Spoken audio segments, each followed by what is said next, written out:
নিয়ে যাওয়া যায় না, এক্ষেত্রে করণীয় কি?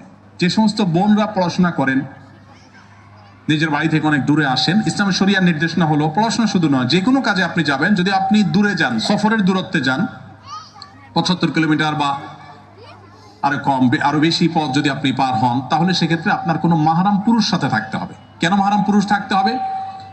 এটা আপনার প্রাইভেসি রক্ষার জন্য, যাতে করে আপনি কোনোভাবে ক্ষতিগ্রস্ত না হন আপনার নিরাপত্তার প্রয়োজনে।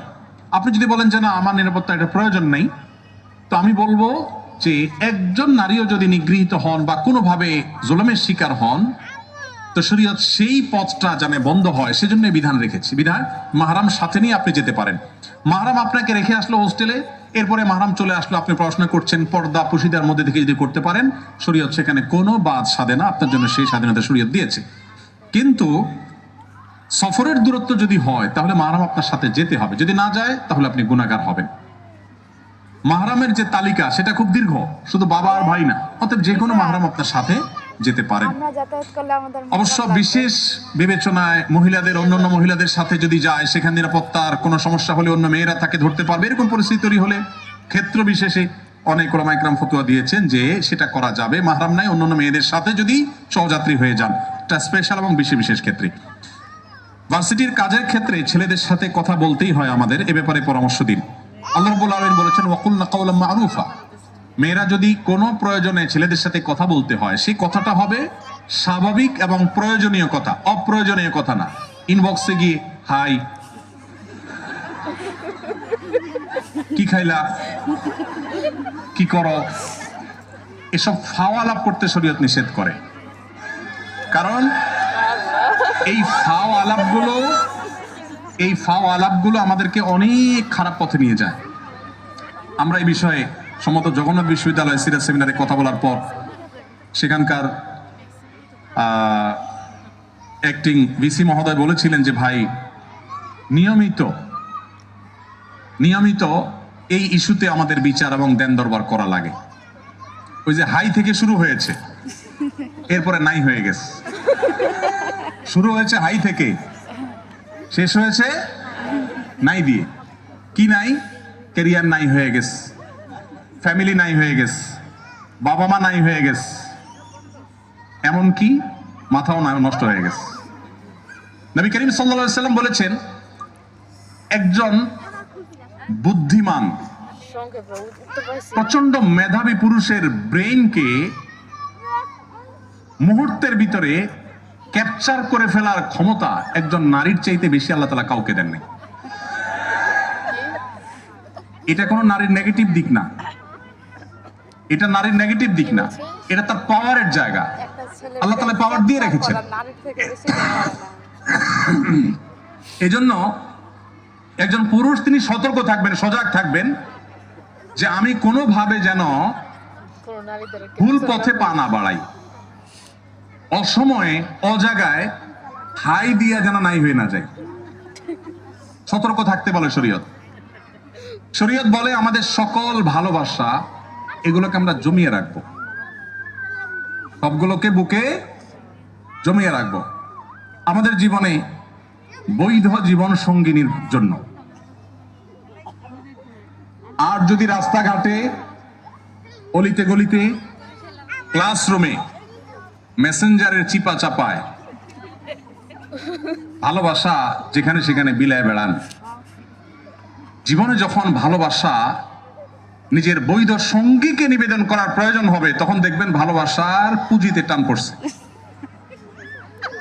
তখন খুঁজার ভালোবাসা হাতে পাবেন না। এই জন্য যারা নিজের চরিত্রকে হেফাজত করে, এরা দেখবেন তাদের সম্পর্কগুলো অনেক প্রগাঢ়, স্বামী স্ত্রীর মধ্যে ভালোবাসা অনেক বেশি। আর যারা সকাল বিকাল ভালোবাসা বিনিময়ের নামে অবৈধ সম্পর্ক আদান প্রদান করে এবং এগুলোকে প্রমোট করে, আমি কাউকে ছোট করার জন্য বলছি না, তাদের দেখবেন যত ডাকডোল পিটিয়ে বিয়ে হয়, তত ডাকডোল পিটিয়ে আবার ভাঙে।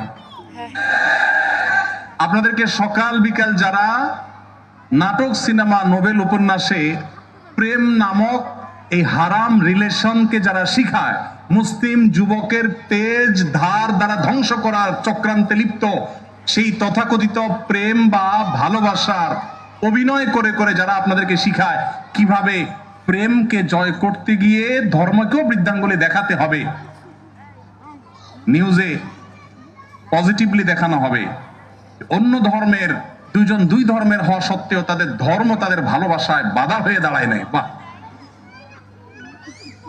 উনি একটা কিছু জয় করেছেন। কি জয় করেছেন? ওনার ভালোবাসা উনি জয় করেছেন। খুব পজিটিভলি দেখানো হয়, তাই না? পৃথিবীতে এত কিছু ঘটে, কিন্তু উপন্যাস মানেই ঘুরে ফিরেও চিপায়।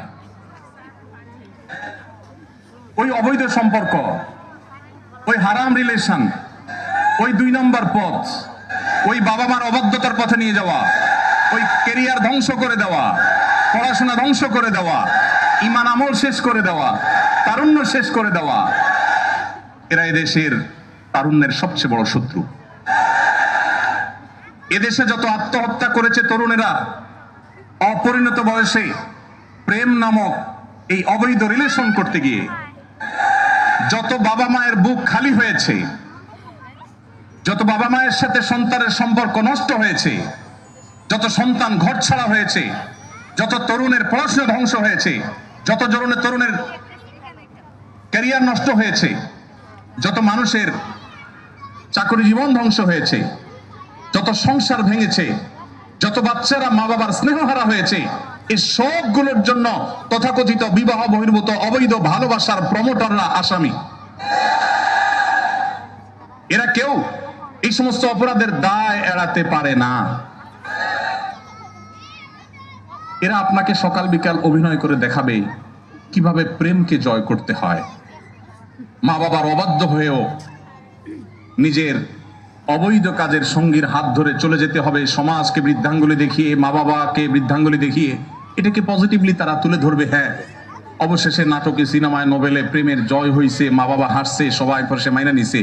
এসব যারা সারাদিন দেখায় আপনাদেরকে, মানে প্রেমের যারা প্রশিক্ষক, আপনাদের এই 2 নম্বর কাজে যারা প্রশিক্ষক, এই প্রশিক্ষক বেচারাদের দুরবস্থা হলো, দেখবেন তাদের এক একজনের জীবনে 5টা 7টা 9টা 10টা বিয়ে হয়েছে। যত আওয়াজ করে বিয়ে হয় তত আওয়াজ করে ভাঙে। এরা নিজেরাই তো ব্যর্থ। এরা আপনাদেরকে কি প্রেম শিখাবে? প্রেম শিখবেন মসজিদের ইমাম সাহেবের কাছে, প্রেম শিখবেন মাদ্রাসার হুজুরের কাছে। বউ ছাড়া বেচারা কিচ্ছু বুঝে না। নিজের ভালোবাসা সব উজাড় করে দিয়েছে তার বৈধ সঙ্গীর জন্য। আকাম কুকাম করে অজায়গায় কুজায়গায় ভালোবাসা বিলায় না।